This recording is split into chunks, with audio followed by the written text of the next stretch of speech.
साथीहरू,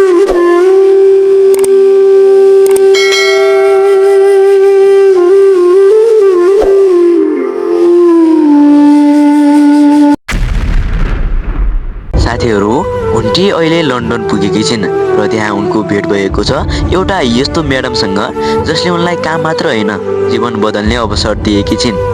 यो म्याडमले भुन्टीलाई आफ्नै बहिनी जसरी माया गर्छिन्, उनलाई हौसला दिन्छिन्, अगाडि बढ्न सिकाउँछिन्। यहीबाट सुरु हुन्छ भुन्टीको वास्तविक परिवर्तन। अब भुन्टी कमजोर छैनन्।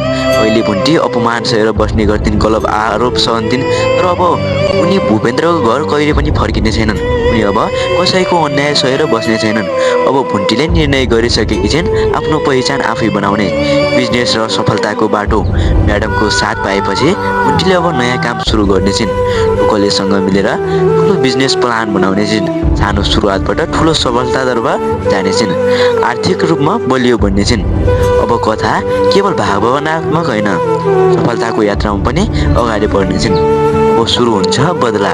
जसले भुन्टीलाई घरबाट निकाल्यो, जसले उनलाई गलत आरोप लगायो, उनीहरूलाई भने भुन्टीले छोड्नेवाली छैन।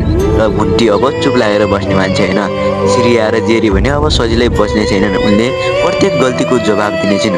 अब कथा झन् रोचक हुनेछ, किनकि अन्याय गर्नेहरूको समय सकिँदैछ। यता भुवन र टोकले भुन्टीलाई खोज्दै हिँडिरहेका छन्।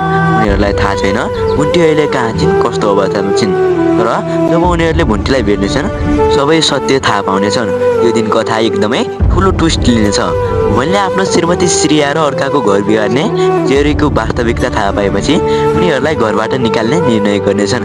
र यता भद्रसँग भुन्टीको जीवन अगाडि बढ्नेछ। र यता भूमिकाको उल्टो खेल सुरु भइसकेको छ। भूमिकाले भने अहिले दुःख पाइरहेकी छिन्, जुन दुःख पहिले आफ्नै भाउजूलाई दिएकी थिइन्। तपाईँहरूलाई भूमिकाले दुःख पाइरहेको देख्दा कस्तो लागिरहेछ प्लिज कमेन्ट गर्नुहोला। र हजुरहरू आजको भाग हेर्न को एक्साइटेड हुनुहुन्छ यो पनि कमेन्ट गर्नुहोला। र हजुरहरूलाई भुन्टी सिरियल एकदमै मनपर्छ भने हाम्रो यस भिडियोलाई एक लाइक गरी च्यानललाई सब्सक्राइब गर्नुहोला।